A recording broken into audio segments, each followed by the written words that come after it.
देखिए, एक तो लिव इन रिलेशनशिप से बहुत परिवार टूट रहे हैं, बच्चे दर दर की ठोकरें खा रहे हैं क्योंकि शादी के बाद अगर बच्चों को छोड़ के कोई भी, चाहे मेल है या फीमेल है, कोई भी पार्टनर कहीं जाता है तो उन बच्चों के लिए कहीं कोई रास्ता नहीं रहता कि इसमें अमेंडमेंट हो जाए, लिव इन को आपराधिक श्रेणी में डाला जाए। पुलिस वाले ये कह के पल्ला झाड़ लेते हैं कि भाई कानून ये कहता है कि लिव इन में रह सकते हैं, तो उनके पास कोई ऑप्शन नहीं रहता। जैसे 21 गांव हैं, 21 गांव का नौगामा खाप की पंचायती नौगामा खाप में जो 21 गांव है उनमें भाईचारा है, तो उसमें एक दूसरे के साथ शादी ना करें।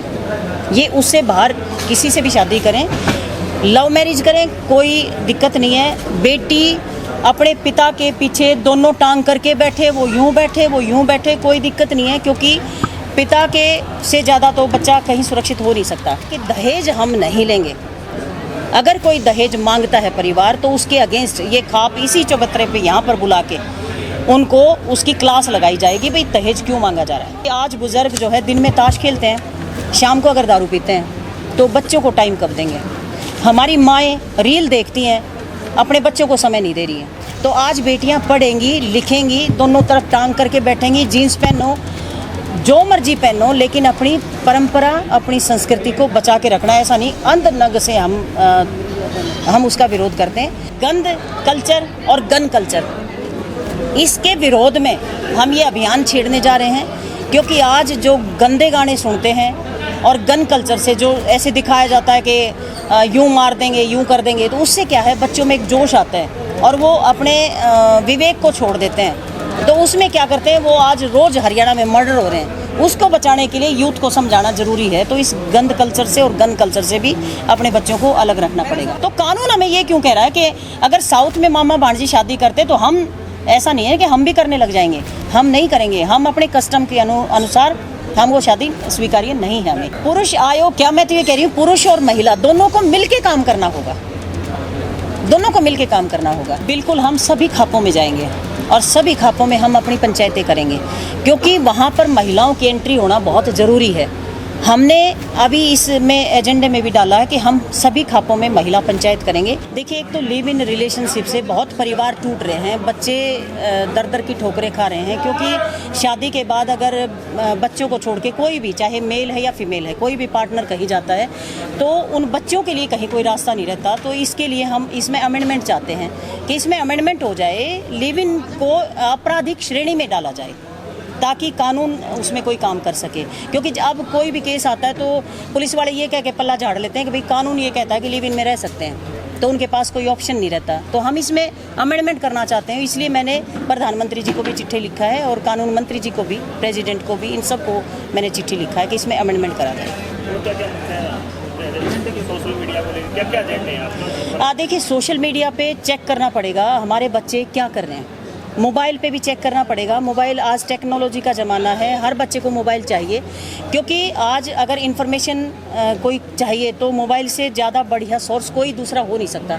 लेकिन समस्या ये है कि उस पर बच्चे दूसरी साइट्स भी देखते रहते हैं। अगर दूसरी साइट देखेंगे तो गलत रास्ते पे जाएंगे। तो उसमें चेक हो, पेरेंट्स देखें कि भाई बच्चा क्या देख रहा है और कितना देख रहा है, क्यों देख रहा है, क्या चीज़ें वो देख रहा है।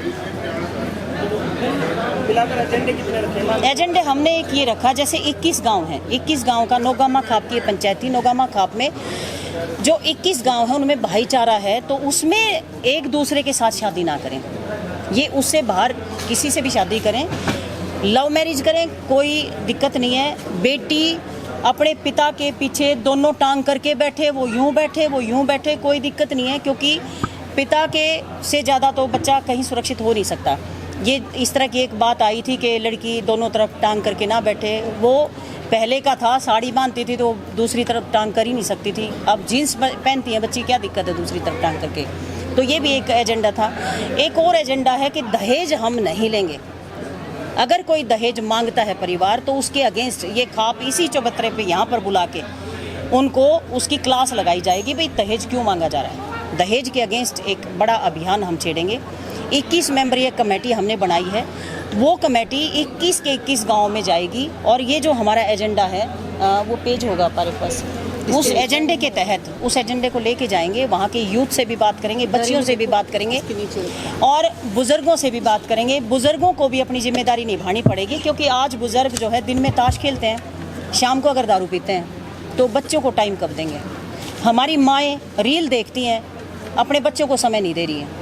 तो ये जो चीज़ें आज चल गई हैं, उससे पेरेंट्स को जो आगे निकलना पड़ेगा, अपने बच्चों को समझाना पड़ेगा, उनको समय देना पड़ेगा, क्योंकि बच्चा सोशल मीडिया पे क्या देख रहा है नहीं पता, और वो गलत रास्ते पर जा रहा है। तो आज बेटियां पढ़ेंगी, लिखेंगी, दोनों तरफ टांग करके बैठेंगी, जीन्स पहनो, जो मर्जी पहनो, लेकिन अपनी परंपरा, अपनी संस्कृति को बचा के रखना। ऐसा नहीं अंध नग से हम उसका विरोध करते हैं कि अर्धनग्नता जो है वो समाज में, सभ्य समाज में कभी भी स्वीकार्य नहीं होती। तो उसके हम कहते हैं, हम अपील करते हैं बच्चों से, भाई कुछ भी पहनो लेकिन संयमित तरीके से। आपने जो 21 सदस्यीय जो कमेटी बनाई है,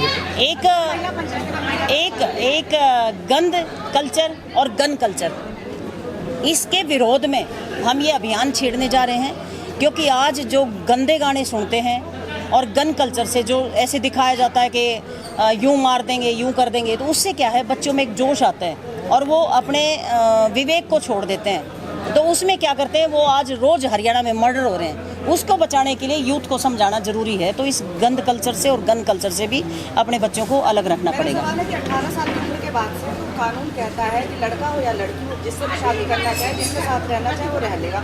आपने भी इस बात की चर्चा की कि गोद वाली जो बात है, तो संविधान में भले बोलते हो लेकिन हम इस बात को नहीं मानते। तो क्या जो कानून है, जो संविधान में है, अगर वो आपके समाज के विपरीत है तो आप नहीं मानते उसको? क्या आप समाज के कानून को देश के कानून से ऊपर रख रहे हैं? देखिए, एक सिविल लॉ है, एक कस्टमरी लॉ है, और सिविल लॉ में ये प्रोविज़न है, अगर किसी कस्टम्स को सिविल के कारण दिक्कत है तो सिविल का ये ड्यूटी बनती है कि कस्टम्स को बचाया जाए। तो हम अपने कस्टम्स में रहना चाहते हैं। हिंदू हम भी हैं, साउथ का भी व्यक्ति हिंदू है, लेकिन वो मामा भांजी की शादी करता है। हमारे यहाँ मामा जब आता है तो शादी की रीत रिवाज शुरू होती हैं। कानून बाद में बना, समाज पहले बना। कानून को अमेंडमेंट कानून में किया जा सकता है समाज के अनुरूप। अगर समाज को कोई दिक्कत है तो कानून में परिवर्तन हो जाता है। अमेंडमेंट बहुत हुए हैं, पहले भी हुए हैं। हमने प्रदर्शन होगा? नहीं, हम प्रदर्शन नहीं कर रहे हैं, क्योंकि प्रदर्शन का समय नहीं है। हम सरकार से अपील कर रहे हैं, जैसे कानून मंत्री को भी मैंने चिट्ठी लिखा है, प्रधानमंत्री जी को भी लिखा है, लोकसभा स्पीकर को भी लिखा, हम सबको चिट्ठी लिख रहे हैं। हम चर्चा के लिए हम उनसे रिक्वेस्ट करते हैं कि हमसे बात करिए। अगर उसमें कोई समस्या है तो हम उसमें बताएंगे कि भाई आप क्यों इसमें परिवर्तन नहीं करना चाहते हो। जैसे अगर आप नज़दीकी रिश्तों में शादी करते हैं तो जो जेनेटिक प्रॉब्लम्स हैं, आपको स्टडीज़ ये कहती है 80 टाइम्स मल्टीप्लाई हो जाती हैं। हम किसी बीमारी को क्यों बुलाएं? हम तो स्वस्थ समाज चाहते हैं। स्वस्थ समाज के लिए हम दूर के रिश्तों में शादी करना चाहते हैं, हम नज़दीकी रिश्तों में शादी नहीं करना चाहते। तो कानून हमें ये क्यों कह रहा है कि अगर साउथ में मामा भांजी शादी करते तो हम, ऐसा नहीं है कि हम भी करने लग जाएंगे, हम नहीं करेंगे। हम अपने कस्टम के अनुसार हम वो शादी स्वीकार्य नहीं है हमें। तो हम 4 गोत्र छोड़ते हैं, शादी करते हैं। जब आपका धुंधैया गोत्र है, जैसे मली गोत्र है, बड़ा गोत्र है, जब शादी करते हैं तो गोत्र आते हैं, अड़चन अड़ती है। तो अब जो आप फैसले लेते हैं उनसे काफ़ी लोग नाराज़ भी दिखाई देते हैं। शादी को लेकर जो फैसला होता है, अब 21 गांव का जैसे दायरा है, खापों का दायरा बड़ा होता है, कोई बड़ी खाप होती है उसमें 50-50 गांव भी होते हैं। तो जब कॉलेज में लड़का लड़की पढ़ते हैं तो इन कानूनों को, जो खास के सामाजिक दायरे को नहीं जानते हैं। अब कई गोत्र तो ऐसे हैं, दादी का गोत्र भी छोड़ने लगे हैं। देखो, समय के साथ परिवर्तन होता है। पहले मानते थे, पहले तो मेरे ख्याल में 6 गोत भी छोड़ते थे, बताते हैं कि बहुत और लंबे बच्चे छोड़ते थे। उसके बाद 4 पे आई, और धीरे धीरे डेफिनेटली परिवर्तन होता है। बदलाव हमेशा होता रहेगा। जैसे जैसे लोग चीज़ों को समझेंगे, जैसे जैसे उनको समस्याएं आएंगी, तो उसमें परिवर्तन डेफिनेटली होता जाएगा। आज महिलाओं के बीजेपी का आपने प्रदर्शन देखा दिल्ली के अंदर, जो महिलाओं के प्रति, छात्रों के प्रति जो सांसद कंगना रनौत उन्होंने बयान दिया, आपने उसके प्रति कोई प्रस्ताव, कोई बात आपने? नहीं, कंगना रनौत का क्या है तो वो तो ये कह रही है कि 2014 में देश आज़ाद हुआ है। बताओ अब क्या करें उसका? वो तो कुछ भी कह देती है, गटर कहती है। वो गटर कहती है उन लड़कियों को जो पढ़े लिखे बच्चे हैं। खुद वो 14 साल की उम्र से पहले घर से भागी थी, पहले नशा करा करती। वो कह रही थी मैं पता नहीं किस किस के चंगुल में फंस गई थी, वहाँ से वो निकल के कहीं फिल्म इंडस्ट्री में पहुँच गई, और जो जिन के साथ वो रही है मुझे ये बताने की ज़रूरत नहीं है। तो उसका अपना क्या है, उसका अपना करैक्टर तो देखो आप क्या है। वो हमारी बच्चियों को, पढ़ी लिखी बच्चियों को गटर कहती है, गंद कहती है। वो ये अब कंगना कहती है तो उसका क्या इलाज है? एक जो मामला सामने आता है गांव दर गांव, एक रिपोर्ट भी है, जैसे बात करें हम ऑफ कैमरा की बात करें या ऑन कैमरा बात करें, जब लड़की किसी लड़के को पसंद करती है, सेम कम्युनिटी का होता है, तो माँ बाप शादी के लिए मना कर देते हैं, फिर वो बाहर जाते हैं, बाहर की शादी करते हैं।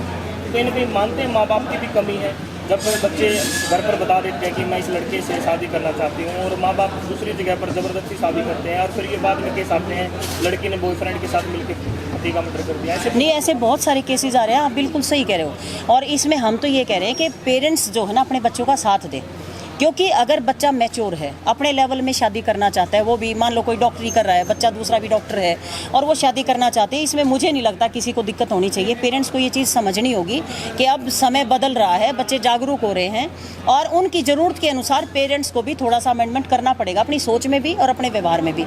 तो उसमें मुझे नहीं लगता कोई दिक्कत होनी चाहिए। अगर दोनों मैच्योर हैं बच्चे, उसमें नहीं होनी चाहिए दिक्कत। मैडम, आपकी जो 21 सदस्यीय जो कमेटी है महिलाओं की, उसमें क्या नौगामा खाप की महिलाओं को शामिल किया है? उसमें नौगामा खाप के पुरुष भी रहेंगे, केवल महिला नहीं। आज भी पुरुष भी साथ थे, क्योंकि हम ये चाहते हैं कि हम इसको केवल पुरुष या महिला से ना बांटें। हम समस्त समाज को तब बना सकते हैं जब दोनों वर्ग साथ चलेंगे, मेल भी और फीमेल भी। हम कभी भी, आज मेरे पास ऐसे केसेस आते हैं, किसी ने मुझे कहा कि आप एक पुरुष का भी एक वो बनाओ संगठन, क्योंकि आज लड़के दहेज में, मारपीट में, छेड़छाड़ में, बहुत सारे झूठे केसेस में इन्वॉल्व किया जा रहा है। रोहतक का बस कांड आपको याद होगा, जिसमें लड़कियां बेल्ट मार रही थी लड़कों पे। उन लड़कों की लड़ाई मैंने लड़ी, 1 साल लड़ी, क्योंकि वो लड़के निर्दोष थे।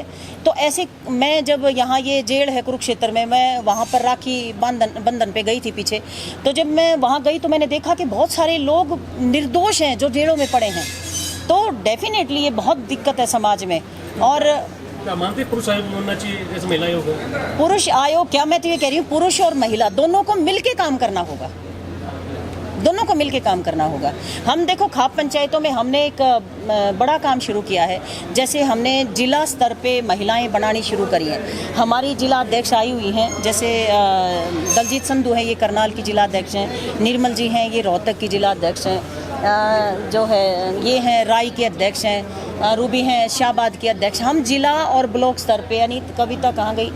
हाँ जी, मैं हाँ, कविता है। तो इस तरह महिलाओं को पंचायत में आने नहीं दिया जाता, जो हरियाणा का कल्चर बताया जाता है। जो पंचायत है, चौपाल है, पुरुष ही उसमें एंट्री करते हैं। पहली बार चबूतरे पर, इस चबूतरे की बात करें तो महिला पंचायत, तो समय समय पर जगह अन्य जगह पर पंचायत की जाएगी महिलाओं के द्वारा।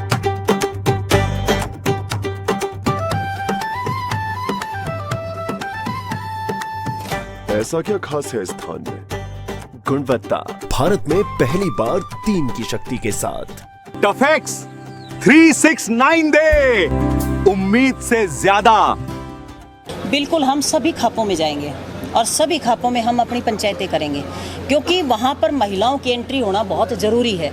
हमने अभी इसमें एजेंडे में भी डाला है कि हम सभी खापों में महिला पंचायत करेंगे और इस एजेंडे को साथ लेके चलेंगे, यूथ को साथ लेके चलेंगे, लड़कियों को साथ लेके चलेंगे और इनकी जिम्मेदारी उनको दी जाएगी कि आप इस तरह से काम करें।